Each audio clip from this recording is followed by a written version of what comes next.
ainsi que la plupart des gens de ma génération. J'ai été élevé selon le principe que l'oisiveté est mère de tous les vices. Comme j'étais un enfant pétri de vertu, je croyais tout ce qu'on me disait, et je me suis ainsi doté d'une conscience qui m'a contraint à peiner au travail toute ma vie. Cependant, si mes actions ont toujours été soumises à ma conscience, en revanche, mes idées ont subi une révolution. En effet, j'en suis venu à penser que l'on travaille beaucoup trop de par le monde. Et je barre dans le travail une vertu cause un tort immense, et qu'il importe à présent dans les pays industrialisés à faire valoir un point de vue qui diffère radicalement des préceptes traditionnels. Tout le monde connaît l'histoire du voyageur qui à Naples débarque et se trouve devant 12 mendiants étendus au soleil. C'était avant Mussolini. Il promet une lyre à celui qui se montrerait le plus paresseux. 11 d'entre eux bondirent sur lui pour venir la lui réclamer. Il la donna donc au 12e. Ce voyageur était donc sur la bonne piste. Toutefois, dans les contrées qui ne connaissent pas le soleil méditerranéen, l'oisiveté est chose plus difficile. Il faudra beaucoup de propagande auprès du public pour l'encourager à la cultiver. Et j'espère qu'après avoir lu les pages qui suivent, les dirigeants du YMCA lanceront une campagne afin d'inciter les jeunes gens honnêtes à ne rien faire, auquel cas je n'aurais pas vécu en vain. Ce sont les premières lignes de l'éloge de l'oisiveté de Bertrand Russell. C'est le texte que nous allons vous présenter ce soir. Et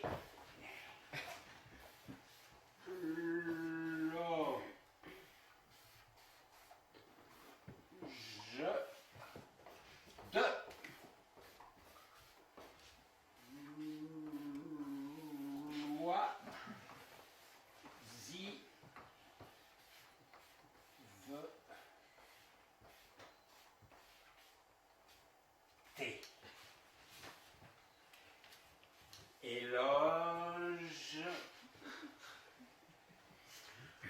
oisiveté. On va faire l'éloge de l'oisiveté.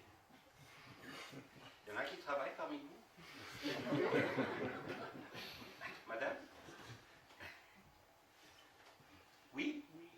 Qu'est-ce que vous faites comme travail? J'essaye de propager l'éloge de l'oisiveté dans une haute école. Dans une haute école? Ouais. Pourquoi ils ont appelé ça comme ça? Mais... Ah, c'est pas une question de... Peut-être. J'ai pas tout compris. Ah, mais vous enseignez? J'essaye. Et vous aimez enseigner l'oisiveté dans une haute école? Vous avez travaillé cette semaine? Non. C'est un travail...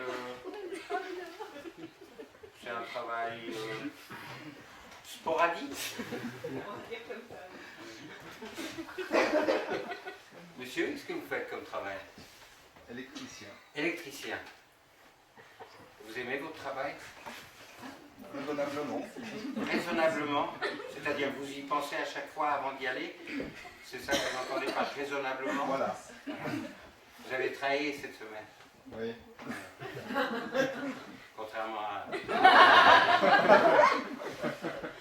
Et l'oisiveté? L'oisiveté, ça vous plaît? Non. Oui. Oui? Ah bon? Oui? Une petite minorité? Bon. Est-ce qu'il y en a qui ont déjà eu des boulots, je ne sais pas, originaux, étonnants, voire même carrément pourris? Ça m'intéresse. Oui? Oui. Oui? Qu'est-ce que vous avez fait comme... J'ai relevé des plaques d'immatriculation.